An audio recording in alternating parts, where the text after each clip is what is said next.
Boa noite, gente, tudo bem? Então, como tinha sido prometido na última aula, na nossa próxima aula a gente falaria sobre os filósofos pré-socráticos. E a nossa próxima aula é essa aula online aqui, né? Devido às circunstâncias atuais dos nossos tempos.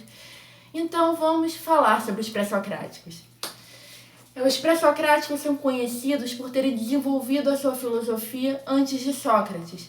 Sócrates foi um marco na filosofia grega antiga, só que isso não define o período.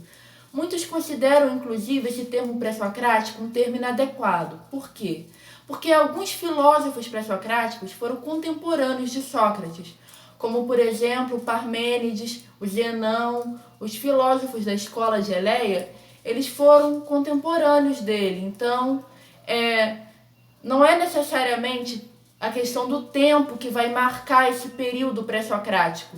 É mais a questão do objeto de estudo. Os pré-socráticos estavam preocupados em estudar a natureza, em estudar a physis.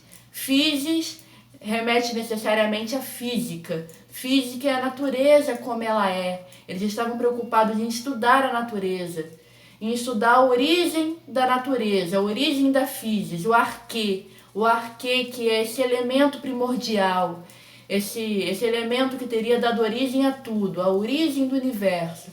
Enquanto isso, Sócrates já estava voltado para uma filosofia mais antropológica, o estudo do ser humano. E aqui a gente não vai focar muito nessa filosofia antropológica, a gente não vai focar hoje nessa filosofia antropológica, a gente vai focar mais na filosofia dos pré-socráticos, que tratavam dessa busca pela origem de tudo, a origem do universo, esse arquê, essa substância primordial que daria origem a toda a natureza, a todo o universo. Então, aqui é interessante a gente ver que aqui a gente está numa passagem de uma era onde as explicações naturais se davam por mitos. A era cosmogônica. Gonia significa mito. E aqui a gente está numa cosmologia, numa explicação mais científica, mais racional das coisas, buscando a origem do universo de uma forma científica. A palavra logia significa estudo e a palavra cosmo significa ordenado. A palavra cosmético, por exemplo, vem de cosmo, que é para organizar, para ordenar o caos. Então, cosmos, no caso, é o universo. O universo é um todo ordenado, um todo harmonioso, e os pré-socráticos estavam preocupados em buscar a origem desse universo ordenado, a origem de toda essa harmonia universal. Estavam preocupados em buscar o arquê, que é esse início. A palavra arquê nos remete necessariamente, nos lembra, né, de arqueologia, que é exatamente isso, né? O estudo dos nossos antepassados, aquilo que eles nos deixaram. Então, arqueologia e arquê tem tudo a ver. Só lembrar de uma coisa que você vai associar a outra. Eles estavam preocupados então com esse arquê da physis, que é a natureza tal como ela é, em explicar a natureza, em buscar o que originou a natureza. E aqui a gente está nessa era de cosmologia, dessa explicação racional para o universo. E a gente mais para frente pode focar um pouco mais nisso, mas agora vamos passar um pouco pelos filósofos e ver o que cada um deles contribuiu para essa explicação. Vamos falar aqui do Tales de Mileto. O Tales de Mileto ele era um astrônomo e um matemático. E na época desses filósofos antigos não existia tecnologia, a ciência não estava nem um tanto avançada como está hoje, a ciência era bastante primitiva ainda.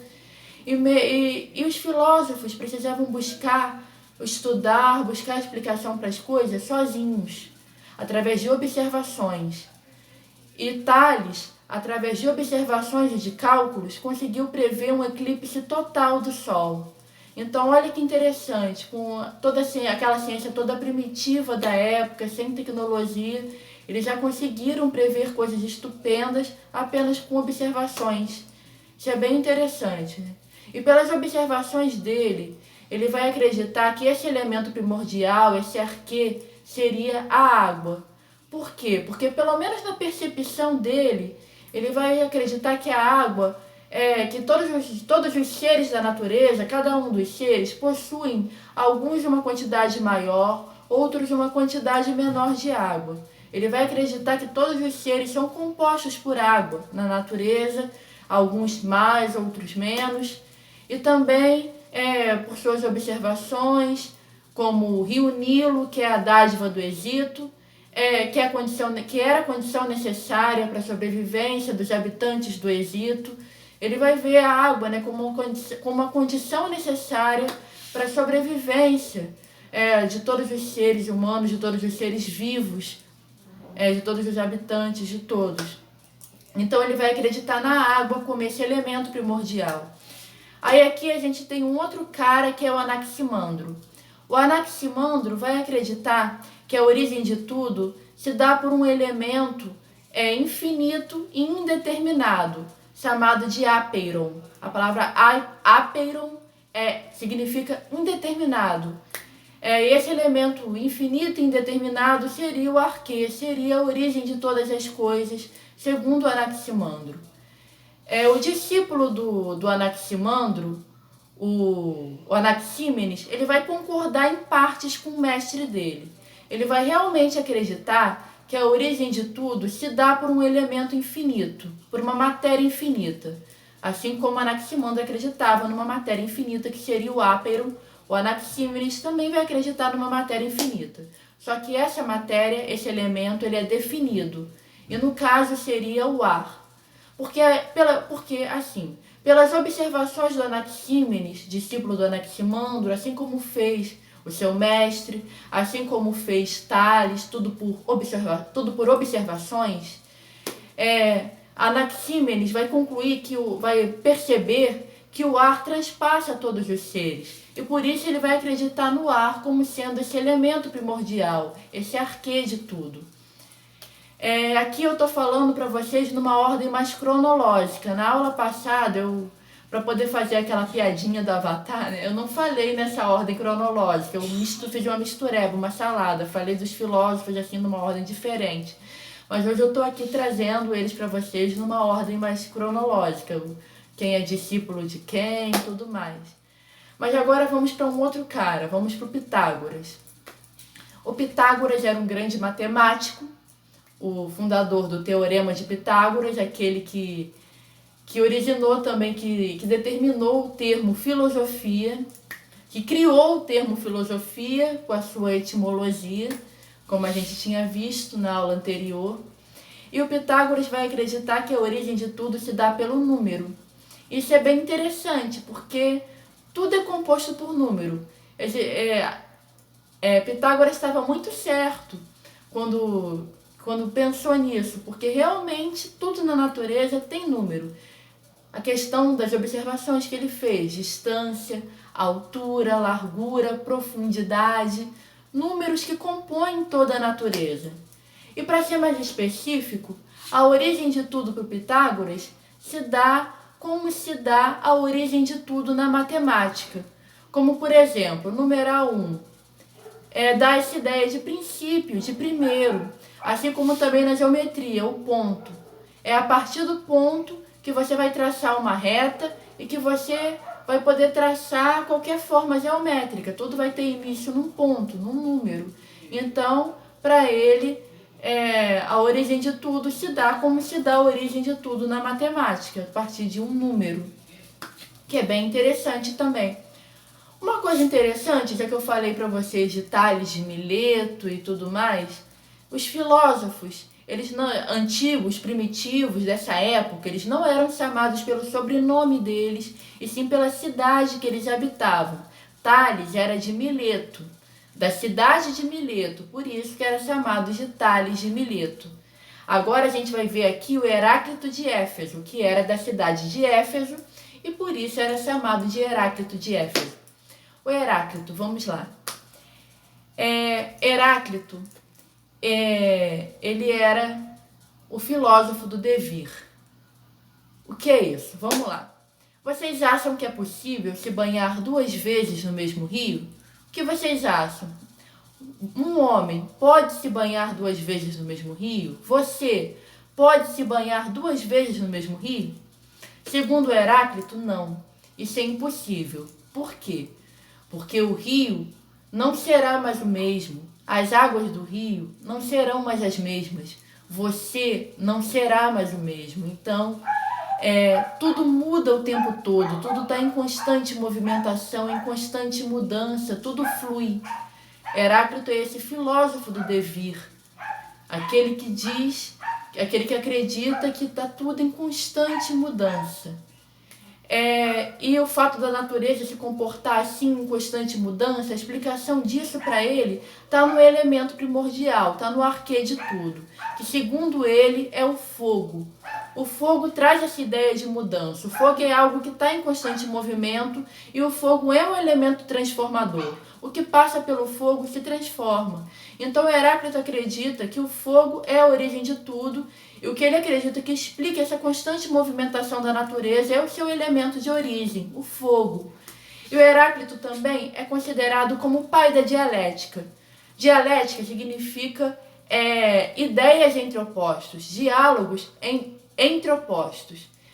O que faz o mundo se mudar, se mover o tempo todo é a tensão entre os opostos. Vamos pegar um exemplo, quente e frio. Para a gente saber o que é quente, para a gente ter uma ideia do que é quente, a gente precisa saber do que se trata o seu oposto, o frio, e vice-versa. É essa tensão entre os opostos que faz o mundo mudar o tempo todo para Heráclito.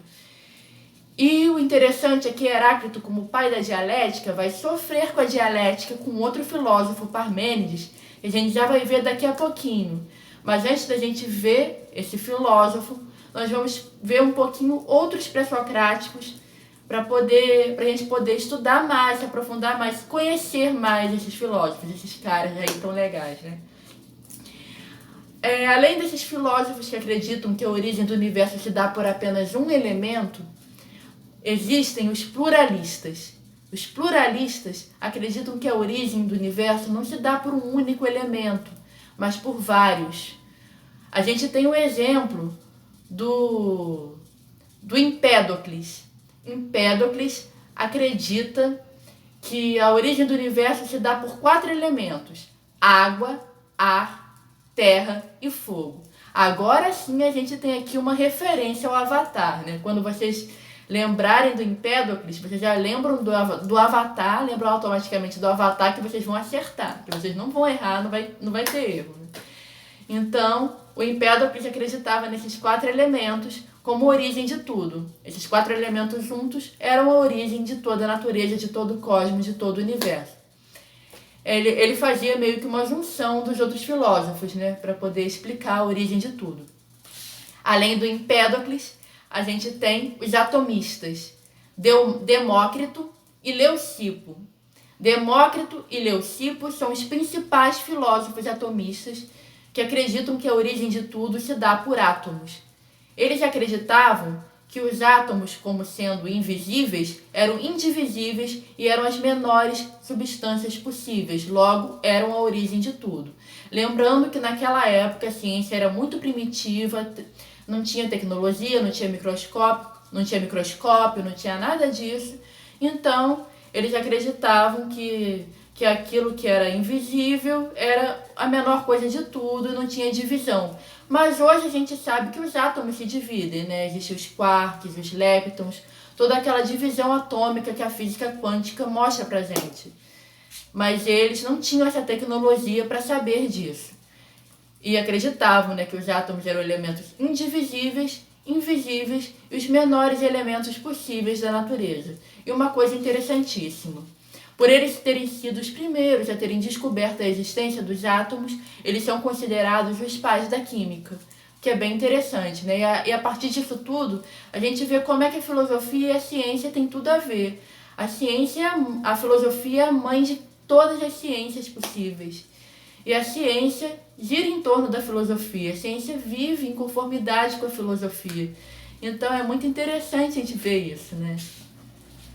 Agora vamos para o Parmênides, né? Como eu tinha prometido, vamos falar do Parmênides, que é esse filósofo que vai fazer o pai da dialética sofrer com a dialética.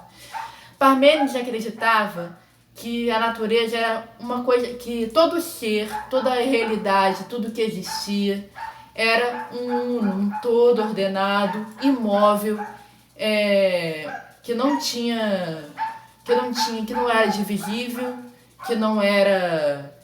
que era uma coisa só, que não mudava, que não tinha movimentação alguma.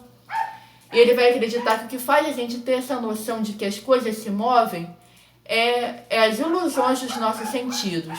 As nossas opiniões os nossos sentidos provocam uma confusão nas nossas opiniões.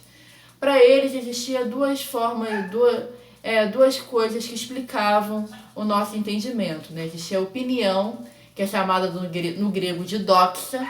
Doxa significa opinião. E o que o Heráclito defendia do movimento era apenas uma doxa, uma confusão que os sentidos causavam na doxa, na opinião. A doxa não é verdade, é apenas uma mera opinião. E existia também a aletheia, que era a verdade. Ele estava buscando essa verdade, essa aletheia ou aletheia, tanto faz a pronúncia no grego. Ele estava buscando por essa verdade e para ele a ideia do movimento era apenas uma doxa, uma confusão que era provocada nas nossas opiniões a partir dos sentidos. Os nossos sentidos, para ele, nos enganam.